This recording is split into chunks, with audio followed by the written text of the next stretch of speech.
जय जय जगन्नाथ। अकुआ कथा बेले बेले कही जाए, जिते चेष्टा कले भी आमे लुचेई पारुना।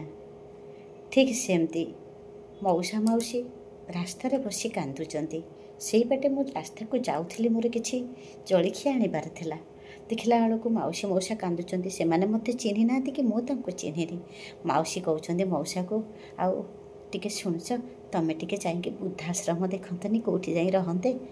मौसा कहउचंती हाइलो संसार छाड़िकी वृद्धाश्रम जीवा ना केते दिन सहिबा।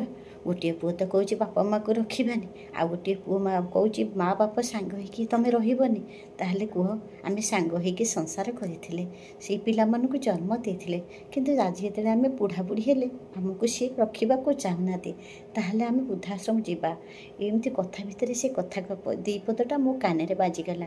मु कहली मौसी एमती काहे कहउचंती ना। हलो माँ कौन करूँ, जिते दुख चाहूँ आमर सर बोली बुढ़ा बुढ़ी हेलु आम दुख पिछा छाड़ुनी। भावुँ वृद्धाश्रम को पलैबी। मु खाली पदुटिए कही जे मौसी आपण संसार भितर घर करिसेंती पत्थर पड़िले सही ना। हाँ मु कहली चक्की आपण जानिचंती ना, तल ऊपर दीटा पत्थर मझिरे बिरी मुग न पुरेले सी भी पेशी होउनी। तेणुक दीटा पत्थर पेशी हेबा सहित बिरी मुग भी पेशी होउचंती, कारण समस्त को समस्ते अपनार कर रही तथापि पेशी होती।